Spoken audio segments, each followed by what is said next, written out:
Okay, welcome to week 3 of Sally's dog walking business. So Sally's really getting some momentum now. She's got a good group of repeat customers. And now in week 3, we're going to start simple with some similar transactions to week 2, but then we're going to dive in to add a little more complexity. So you're going to learn about a few other items or other transactions and how they correspond on the financial statement. So starting simply, all of our customers, transaction 11, all our customers from week 2 are going to repeat. And if you remember, that was a revenue of $170 or sales of $170. And we're going to rehire our sister for $100. So rather than enter all that one at a time, we're just going to do a group entry. And so, $170 in sales minus $100 in labor gives us $70 of net income in cash. So I'm going to allow you to pause the video now and enter those entries on your balance sheet. Go for it. Okay, so just like week 2, we've got a $70 cash entry from sales and sales minus expenses. So our cash goes up by $70. So now $304 in cash, and our net income goes up by $70. There we go. And once again, we're in balance with assets and equity plus liabilities, $564 and $564. That one's pretty straightforward. So we're off and running on week 3 with some revenue, or some income, I should say. Now, transaction number 12. Mum said, okay, you've got some momentum now, you've been getting some sales, I want my money back. Alright, so time to pay Mum back her $300. So we're going to pay that back in cash. So I'll leave it to you here, and you can have a go at making the entry here of paying Mum the $300 back on the balance sheet. Off you go. Okay, so how did you do? Well, this one is a pretty straightforward entry, although it's different to what we've done before. So we're paying Mum back, so we're going to be down $300 in cash.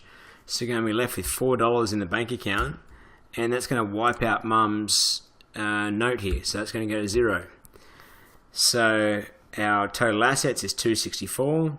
Our equity plus liabilities is $264. So we're in balance. A little different, but pretty straightforward. Let's dive into transaction number 13. So here we go. Another customer number 4. They want their dog walked. Spare you the specifics here, but the long and the short is they're going to pay $50 a week to have their dog walked, and they also want their dog fed. And we've decided, okay, we're going to charge them $25 a week for feeding their dog. Now, this one's a little different. Instead of paying cash, customer 4 says, listen, I haven't got any money right on me.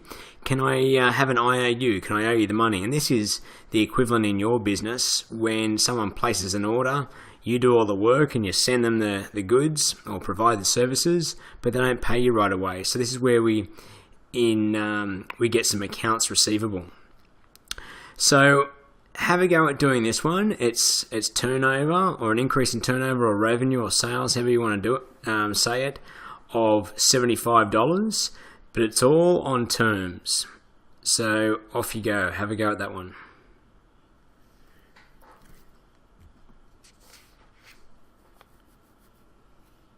Okay, so with $75 in sales, and it's all on terms, so cash doesn't go up at all because we didn't get any cash. That just got an IOU, so $75 goes here in accounts receivable. And that should have been a bit of a clue there because that accounts receivable line wasn't there before. So that now we've got to make an entry on this side. So the entry is that net income went up by $75 too. So that goes up to $145. So this one will be interesting when we come to see the effect on the income statement, because we've made sales but we haven't actually got any money. But that's how it shows up on the balance sheet. Goes on accounts receivable and our net income goes up. So once again, total assets is equal to equity plus liabilities. All right, now we have paid or taken money from this customer to feed their dog. So that means that we've got to get some dog food to be able to feed them. So in this transaction number 14, we're going to the dog food supplier, and we're going to ask for $100 worth of dog food. But we're going to go to them and say, I need some dog food, but the problem is I haven't got any money right now. Do you mind if I pay you a bit later on? And once I get some more money in. And this is the equivalent to you going to one of your suppliers and buying goods or services, but not actually paying cash for it at the time. So go ahead and have a go at this transaction. You've got an entry to make on the left-hand side of the ledger. And you'll see there's a new line there under assets called inventory. And you'll see there's a new line under liabilities called accounts payable. So that might give you an idea on where the entries need to go. Have a go at this one.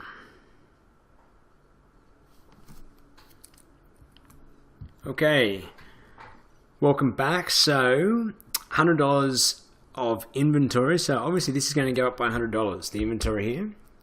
And now because we haven't paid any cash, cash stays at $4, and we now owe money to our dog food supplier, so that goes under accounts payable, $100. So because we've made an equal entry on the left and the right, we should again be in balance, $439 and $439. We're good to go. Okay, so let's move on to transaction number 15.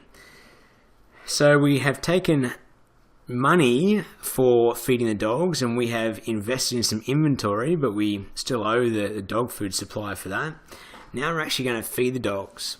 And just to show you the breakdown on how this works is we charge $5 a feed for the dogs, and we're going to feed them five days of the week. So that's where the $25 in sales came from. Now our cost to feed them is going to be $3 a feed.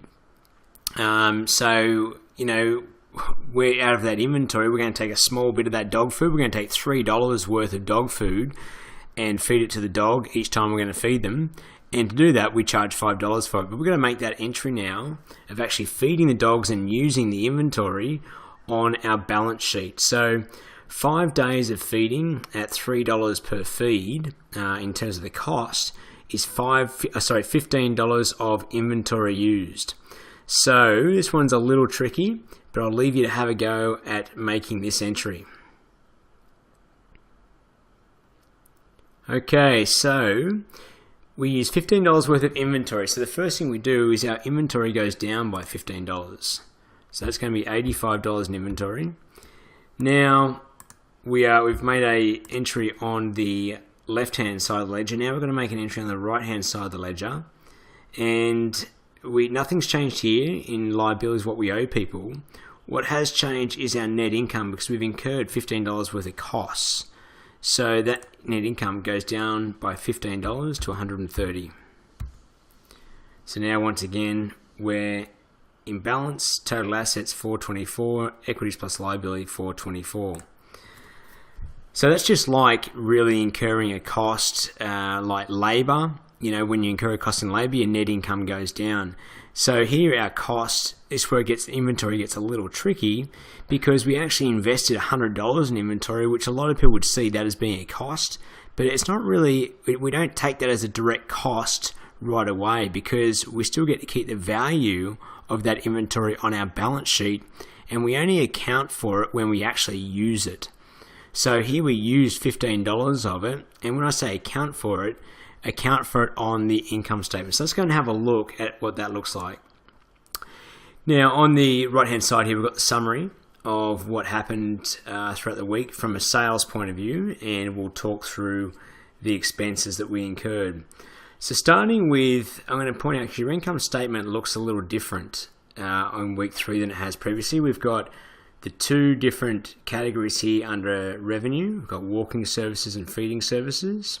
And we've also now got this one here, the cost of goods sold and labour and dog food in there. And then we've got this line, gross profit, and then we've got other expenses below. So first I'll just explain cost of goods sold and versus expenses. And you know, you covered this in the introductory video on your financial statements, but just to reiterate, the cost of goods sold are the variable expenses, or the expenses you only incur when you make sales, and they are the expenses that are directly related to sales, versus the expenses down here that you incur, whether you make sales or not. Up in the top here under revenue, we've broken out the walking and the feeding, because I want to be able to see in this business where we're making the money. If we're doing $500 a week, I want to know how much of that is feeding versus how much is walking, so I can see what is driving the sales.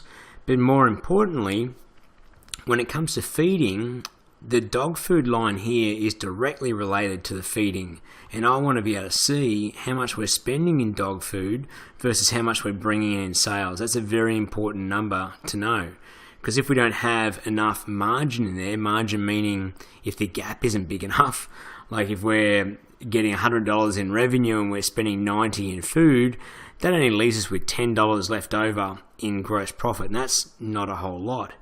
So, we want to be able to watch that. And I talk more about that in Level 2 Financial Mastery when we start looking at the key performance indicators of your business. Likewise, labour and walking services are also very related, so they're two that I'm going to want to keep an eye on. If we just lump all this together, if we just have a sales line and just a cost of goods sold line, it's very hard to see what's really going on in the business. It's just a very general number that doesn't give us much detail. And we want to be careful, because you don't want to go into unlimited detail, because that just makes it too overwhelming to look at the numbers. But you've got to ask the question of what level of detail do I need to be able to see in my income statement to make it meaningful. So let's fill this one in. So I tell you what, I'm going to give you a chance to do that, to fill in your sales. And then remember, we incurred $100 in labour for hiring our sister.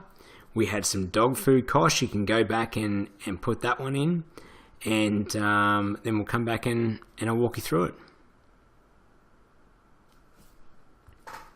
Okay, so the walking services, which are over here, $220, $220, and our feeding services was $25, so total sales of $245.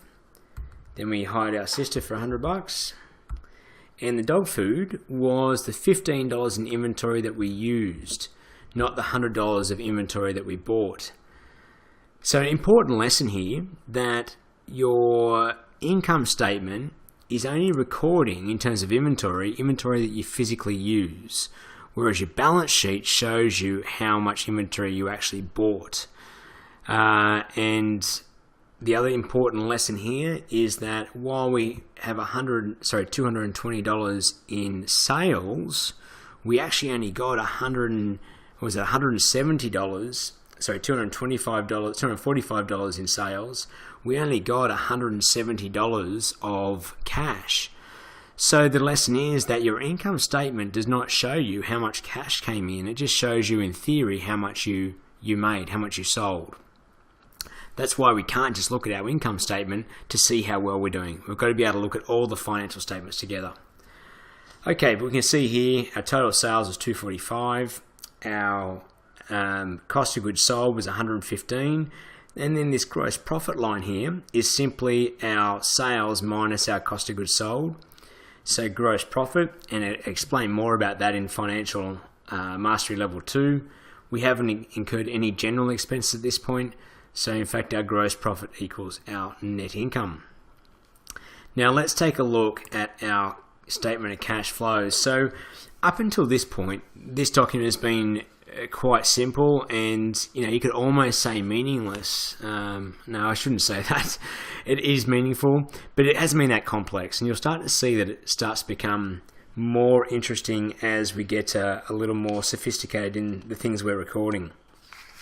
So let's take a look at it. So net income, or I tell you what, I'll pause here. You can have a go at doing this. It is a little trickier, but then I'm going to come back and walk you through it.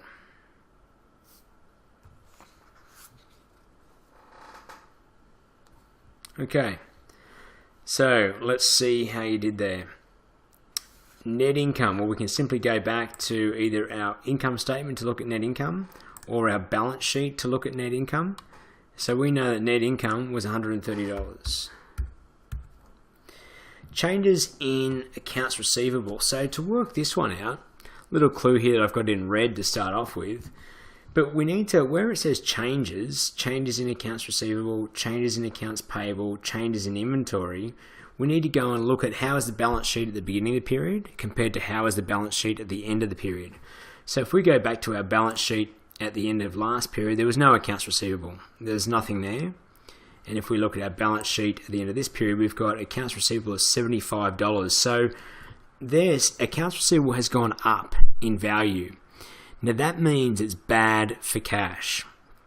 When it comes to the statement of cash flows, I want you just to think in two terms. Either it's good for cash, meaning cash came in, or we got to keep cash, or bad for cash, meaning that cash went out, or someone else has our cash. So in this case, accounts receivable going up in value means that someone else has our cash, right? Our customer still has $75 that's owed to us. That's bad for cash. So if we go to our accounts receivable, bad for cash means a negative number. So you put minus 75 in there. Now accounts payable, let's have a look. So we've got accounts payable of $100 here. That was our ending number. What was our starting number? There was nothing there. So we owe $100. That is actually good for cash because it means we owe $100 versus we paid out $100. So we got to keep the cash for longer. So that's good for cash. We like that. So therefore, that's going to be a positive number in the changes in accounts payable, $100.